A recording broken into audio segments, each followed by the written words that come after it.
1971. Events in East Pakistan were escalating, and another war between India and Pakistan became imminent. The Chief of Naval Staff of the Indian Navy, Admiral Nanda, became determined to ensure that the Indian Navy would not be left out of combat this time. In the War of 1971, the Indian Navy played a decisive role in India's victory over Pakistan and the liberation of Bangladesh.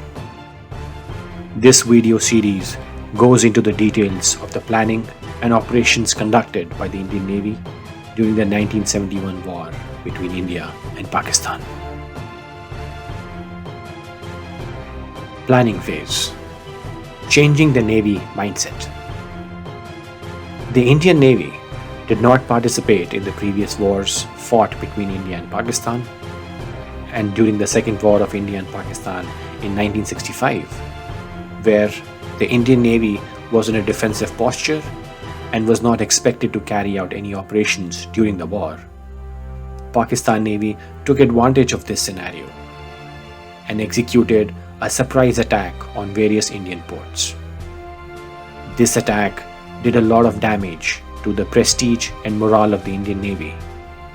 So much so that questions were being raised on the capabilities of the Indian Navy and its potential in a combat role.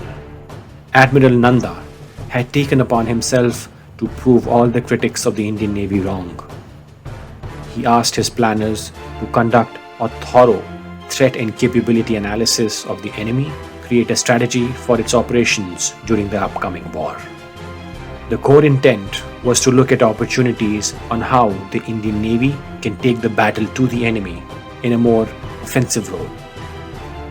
The Indian Navy planners completed a detailed analysis of the capabilities of the enemy and the threats posed by them. They also provided detailed plans on how these threats could be overcome. The results were presented to Admiral Nanda. Admiral Nanda was not happy. The obstacle that Admiral Nanda faced in the planning phase was the defensive mindset that had creeped into the Indian naval strategists. The Navy's mindset at the planning phase was influenced by the successful operations and raids conducted by the Pakistan Navy at Dwarka in India during the 1965 war. The planners had a defensive outlook, and as a result, their plan of action for the upcoming war was for the Indian Navy to keep a defensive posture and deploying its fleet in the defense of Saurashtra and Bombay. The objective here was to prevent another hit and run from the enemy, like in 1965. For Admiral Nanda, such a conservative approach was not an acceptable strategy. He wanted a more offensive posture for the Indian Navy, where the battle would be taken to the enemy and the attacks executed at the enemy's ports. This plan would also include the Indian Navy proactively going ahead and striking the most strategic port of Pakistan, Karachi. There was considerable resistance from the planners in such a posture of the Indian Navy, especially the proposed attack of Karachi. Karachi Harbour was too heavily defended for any strike from the Indian side to succeed. It would be a high-risk operation and with high possibilities of big losses for the Indian Navy. Karachi Harbour was defended by 16-inch guns at the Manora Point. There were two air bases of the Pakistan Air Force close to Karachi.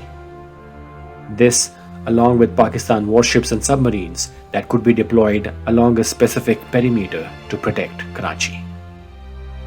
Considering all this, the Navy planners had some good arguments. But their plan of action was not good enough in Admiral Nanda's book. Admiral Nanda's first step had to be to change the mindset of his staff and planners. To do so, he decided to war game the situation and scenarios with his planners. The question here to answer was, what would be the impact of an Indian Navy attack on the naval fleet and other assets in West Pakistan, including the main prize Karachi?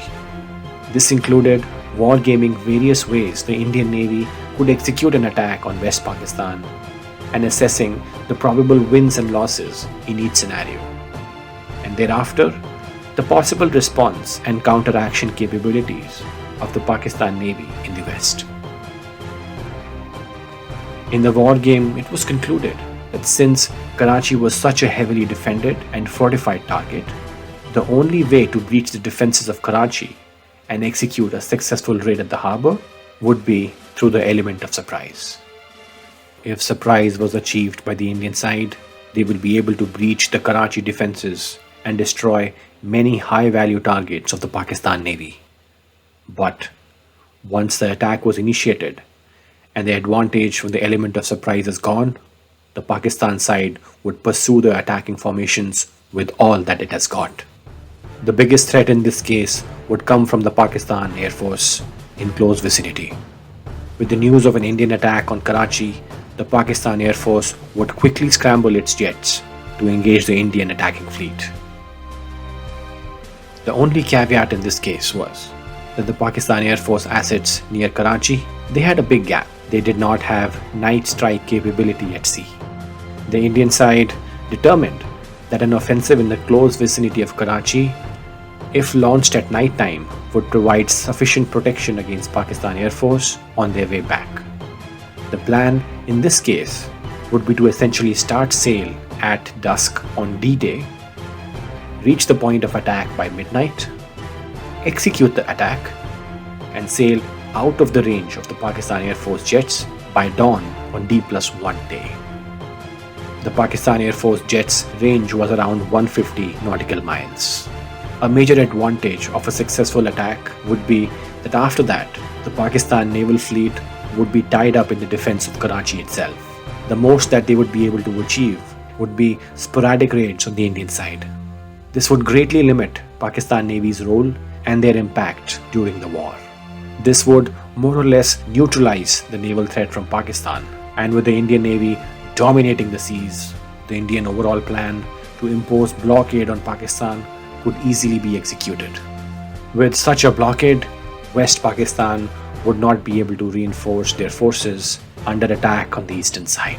Everyone agreed on the feasibility of the offensive action on Karachi to engage and neutralize the Pakistan Navy threat and cut the line of communication between West and East Pakistan. Admiral Nanda's vision for the Indian Navy as a strategic force with its primary role to safeguard the sea lanes, to keep them open, and to disrupt the enemy's trade and supply routes would have a huge impact on the outcome of war. Response assessment. In their assessment of the response of the Pakistan Navy, the Indian strategists determined that the strength of the Pakistan Navy was its underwater capability. With the type of military hardware they had acquired, indicated their focus was to build up their submarine capabilities and use them against the Indian naval assets. The Pakistan Navy had added to its fleet 3 Daphne-class submarines acquired from France, the best submarines of its time. The French government built the 3 Daphne-class submarines for Pakistan. These were commissioned in Pakistan in 1970 as PNS Hangar, PNS Shushuk, and PNS Mangrove. These were sophisticated, conventional submarines that could easily outclass and outmaneuver the Indian frigates and submarines. This was a big challenge for the Indian Navy's plans of dominating the seas during the war. The Daphne-class submarines, however, did not have a very long range and could only threaten Indian assets on the western front. The Indian side did not face any threat from these submarines on the eastern side, in the Bay of Bengal. Apart from these 3 submarines, the Pakistan Navy also possessed the submarine PNS Ghazi.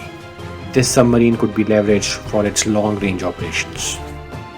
PNS Ghazi was in fact an American fleet class submarine, the USS Diablo, which was released to Pakistan in 1963, where it was commissioned as PNS Ghazi. Ghazi's endurance range was phenomenal, and therefore it was the only Pakistani submarine that could operate in the Bay of Bengal, starting all the way from Karachi. Apart from this, Pakistan also acquired a large number of midget submarines, whose basic purpose was to undertake clandestine operations like attacking ships in harbor and sabotaging ports and vital installations along the coast. These were clearly offensive weapons and were an indicator of Pakistan's intentions during the war. So, the overall underwater threat from the Pakistan Navy to the Indian side worked out through attacks by the 3 Daphne-class submarines along with the midget submarines on the west coast and PNS Ghazi on the west as well as the east coast.